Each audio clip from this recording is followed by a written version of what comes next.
हूं सोनू कुमार।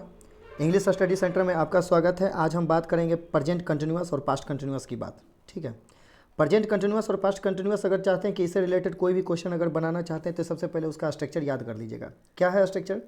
देखिए, कोई भी सेंटेंस बनाते हैं तो उसका सबसे पहले कोई ना कोई उसका एक स्ट्रक्चर होता है। क्या है कि प्रेजेंट कंटिन्यूअस में सिर्फ यही याद रखना है कि सब्जेक्ट के साथ एम इज आर अगर रहता है तो वर्ब का चौथा आता है, मतलब ING।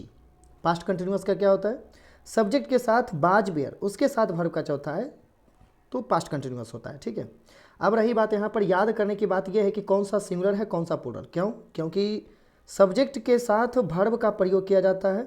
सब्जेक्ट अगर सिंगुलर है तो वर्ब भी सिंगुलर, सब्जेक्ट प्लूरल तो वर्ब भी प्लूरल, अर्थात वर्ब सिंगुलर तो सब्जेक्ट प्लूरल होना चाहिए, वर्ब प्लूरल तो सब्जेक्ट प्लूरल होना चाहिए। ठीक है, याद है यहाँ पर यह रखना है कि एम इज आर के साथ वर्ब का चौथा, बाज बेयर के साथ भी वर्ब का चौथा।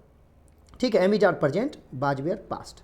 अब यहाँ पर सिंगुलर प्लूरल की बात कर लेते हैं। तो आई के साथ स्पेशल एम का प्रयोग, अरे इज होता है सिंगुलर, अगर सब्जेक्ट सिंगुलर है तो इज का प्रयोग करना। आर होता है प्लूरल, ये सभी प्रेजेंट का बता दिए। पास्ट की बात करते हैं। पास्ट होता है सिंगुलर, वेयर होता है, बाज होता है सिंगुलर और वेयर होता है plural.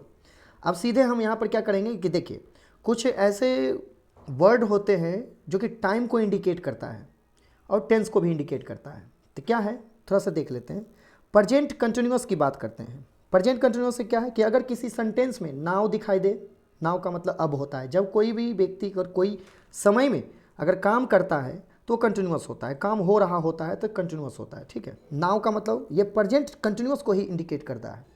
At present, at the moment, this morning, ठीक है, करेंटली, या फिर दिस इवनिंग, मतलब कि दिस के बाद कोई time, this evening, this morning, this afternoon, या फिर कोई भी समय रहे तो वो सारे के सारे, या फिर लिसन रहे, या फिर क्या रहे, लिसन रहे, वो सारे के सारे प्रेजेंट कंटिन्यूअस को रिप्रेजेंट करेगा। ठीक है, फिर एक और है कि प्रेजेंट कंटिन्यूअस का क्या है कि प्रेजेंट कंटिन्यूअस में भी प्रयोग किया जाता है कि टुनाइट। टुनाइट का मतलब आज रात, जबकि काम होगा आने वाले समय में, लेकिन फिर भी इसमें टुनाइट लगा हुआ है तो मतलब कि काम आने वाले समय में होगा, लेकिन वहाँ पर कंटिन्यूअस का प्रयोग भी किया जाता है। ठीक है, तो याद रखना कि टुनाइट का प्रयोग प्रेजेंट कंटिन्यूअस में भी होता है। टुमारो, ये जब भी बताएगा तो प्रेजेंट को ही बताएगा या फिर फ्यूचर को बताएगा। नेक्स्ट डे, नेक्स्ट के बाद कोई टाइम, नेक्स्ट डे, ये सारे के सारे जितने भी वर्ड हैं उस वक्त काम नहीं हो रहा है लेकिन आने वाले समय में कोई काम होगा।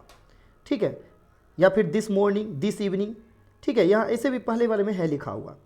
अगला क्या है कि इसमें क्या है कि 5 o'clock, मतलब कि घड़ी से कोई रिलेटेड 5 o'clock, 5 AM, चाहे 6 PM इत्यादि, ये सभी से रहता है तो उसको हम कंटिन्यूअस टेंस के अर्थात अंतर्गत रखेंगे। मतलब ये हुआ कि अगर कोई काम, पहले तो 2 कंडीशन होता है कि पहला कंडीशन कि जिस समय में कोई काम चल रहा होता है तो उसको हम कंटिन्यूअस कहेंगे, या फिर कोई आने वाले समय में कोई काम होने वाला होगा कुछ समय बाद। ठीक है, तो उसको भी प्रेजेंट कंटिन्यूअस में रखा जाता है। अब सीधे क्वेश्चन पर आ जाते हैं बिना समय गवाए। क्या है कि पहला क्वेश्चन है क्या कि लिसन राधा दर सितार, लिसन लिखा हुआ रहता है। तो हम आपको बोले थे कि देखिए लिसन है तो प्रेजेंट कंटिन्यूअस को खोजिए। राधा सिंगुलर है तो वर्ब भी क्या चाहिए, सिंगुलर। ठीक है, तो यहाँ पर बिल प्लेइंग फ्यूचर नहीं होगा, प्रेजेंट कंटिन्यूअस में होता है। ठीक है, हैड पास्ट हो गया खत्म। आर, राधा के साथ आर नहीं होता है, क्या होता है, राधा प्लूरल सिंगुलर है तो सिंगुलर का प्रयोग कीजिएगा, यहाँ पर इज का प्रयोग हो जाएगा। कि अगला क्वेश्चन है कि 2 नंबर क्वेश्चन क्या है कि आई एम, देखिए M is are was bear आया है। हम बोले थे कि पहले स्ट्रक्चर में क्या था कि M is are was bear नज़र आता है और कर्ता आगे रहता है तो उसको एक्टिव कहेंगे।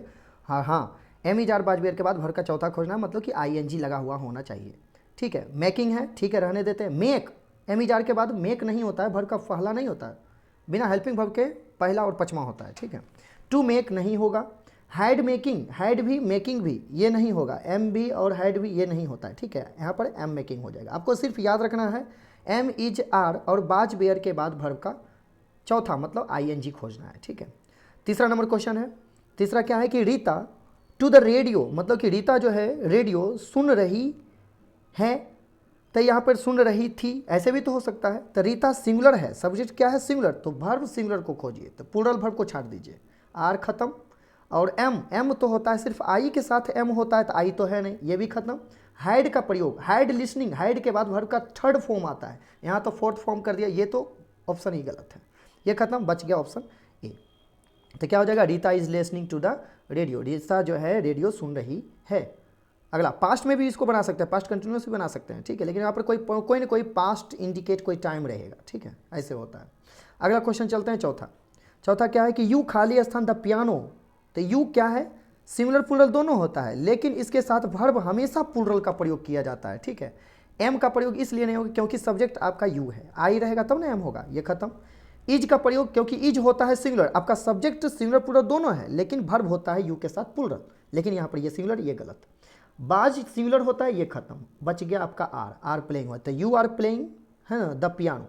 अगला क्वेश्चन चलते हैं कि दे वेयर, बाज बेयर आया, हम आपको बोले थे कि M is are was were के बाद वर्ब का चौथा होता है, मतलब आईएनजी होता है, कब, एक्टिव वॉइस में। एक्टिव कैसे पहचानेंगे, जब करता रहेगा आगे, हल्ला करना है तो हल्ला करेगा कौन, तो वे लोग आगे हो गया ना करता, तो इसको हम एक्टिव मानेंगे। तो एक्टिव वॉइस में क्या है कि M is are was were के बाद वर्ब का चौथा होता है, तो मतलब आईएनजी खोजना है। तो मेड नहीं होगा, मेकिंग को रखते हैं, मेक नहीं होगा, टू मेकिंग नहीं होगा, ठीक है, एम्फेसाइज नहीं होता है। यहाँ पर क्या हो जाएगा, हाइड मेक नहीं, यहाँ पर क्या हो जाएगा, मेकिंग।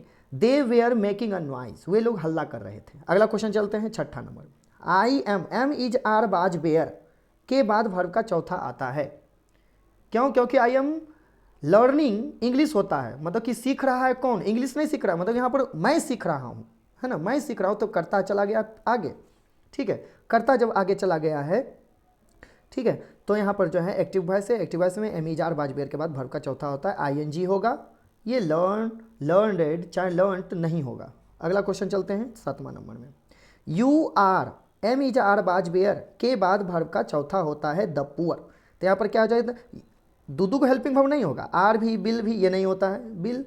अगला देखिएगा, you are help, you are am is are के बाद वर्ब का चौथा होना चाहिए, आईएनजी होना चाहिए, लेकिन आईएनजी है नहीं, यहाँ पर हेल्पिंग ठीक है, हैड हेल्प नहीं होगा, यहाँ पर सी नंबर हो जाएगा, you are helping the poor, ठीक है, हम लोग गरीबों की मदद कर रहे थे। अगला क्वेश्चन देखिए कि ही खाली स्थान mail when the phone rang, यहाँ पर देखिए टाइम हमको पता करना है, तो ही के साथ यहाँ पर खाली स्थान है, यहाँ पर क्या है कि व्हेन से, यहाँ पर देखिए दो कंडीशनल सेंटेंस होता है, कोई भी कंडीशनल या सपोज कंडीशनल सेंटेंस क्या है कि व्हेन से स्टार्ट है, खास करके व्हेन से जब स्टार्ट रहता है, तो व्हेन से स्टार्ट होने वाले सेंटेंस सिंपल में होता है, और सिंपल यहाँ पर कौन सा है, तो रैंग है, रैंग होता है वर्ब का दूसरा आ गया तो हो जाता है पास्ट, और जब ये पास्ट हो गया तो पास्ट में ही रहेगा, ठीक है, तो इधर वाला भी आपको पास्ट टाइम को ही इंडिकेट करवाना होगा, ठीक है, इधर वाला भी आपको क्या करना होगा, पास्ट टाइम, तो पास्ट वाला को रखिए, बाकी सबको हटा दीजिए।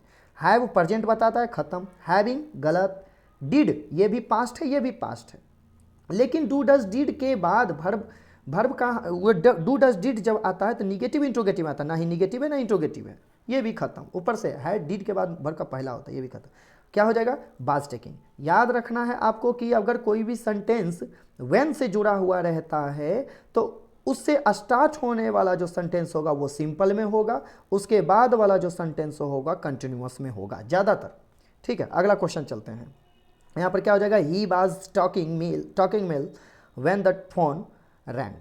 अगला देखिएगा क्वेश्चन 9वां नंबर क्या है क्वेश्चन कि दे खाली स्थान talking at the top of their voice and disturbed S, क्या लिखा हुआ है कि दे है, दे तो आपका प्लूरल है, तो प्लूरल वर्ब को रखिए, बाकी सबको हटा दीजिए, ये भी प्लूरल, ये तो सिंगुलर प्लूरल दोनों होता है, इसको रहने दीजिए। अच्छा, डू ये भी खत्म, नहीं डू इसलिए खत्म, डू जबकि प्लूरल है, लेकिन क्यों खत्म होगा, क्योंकि डू डज डिड आता है निगेटिव और इंट्रोगेटिव, या फिर यहाँ पर क्वेश्चन मार्क होना चाहिए, या फिर यहाँ पर निगेटिव इंट्रोगेटिव होना चाहिए, जो कि ऐसा कुछ भी नहीं है, दोनों में से कोई नहीं है, इसलिए ये खत्म, ठीक है, या फिर मेन वर्ब के रूप में आता है, ठीक है, लेकिन आईएनजी तो है, दूदू का मेन वर्ब कैसे होगा।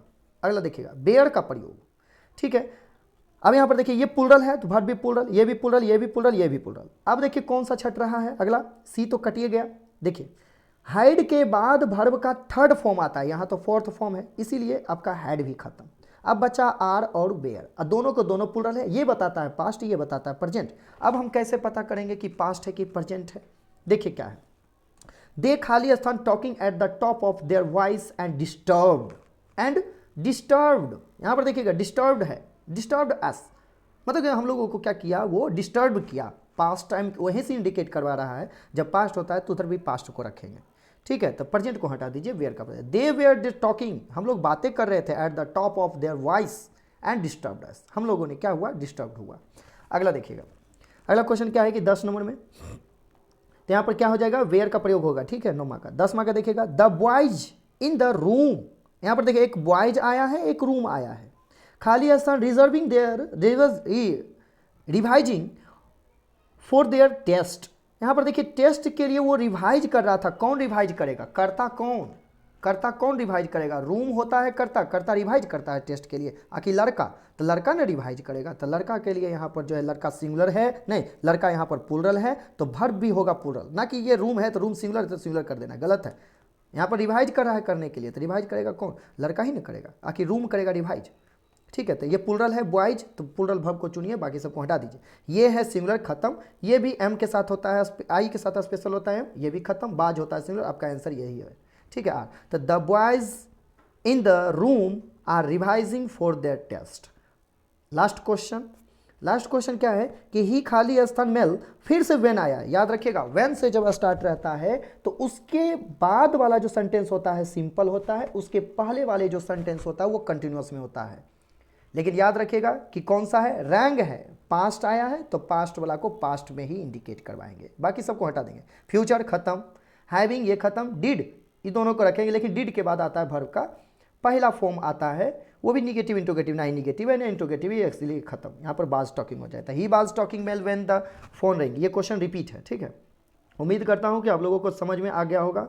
अगर अच्छा लगा होगा तो क्वेश्चन इसको जो है शेयर कर दीजिए अपने दोस्तों को, ये बच्चा भी समझ सकता है, इसको पढ़ सकता है, ठीक है, उतना भारी है भी नहीं, ठीक है। इतना ही, ऐसा ही छोटा छोटा वीडियो जो है हम लोगों को, हम आप लोगों के बीच पहुँचाते रहेंगे। अगर अच्छा लगा होगा तो सब्सक्राइब कर दीजिएगा। मेरा कम में अभी स्टार्टे है, कम में पूरा है, ठीक है, पूरा दीजिए।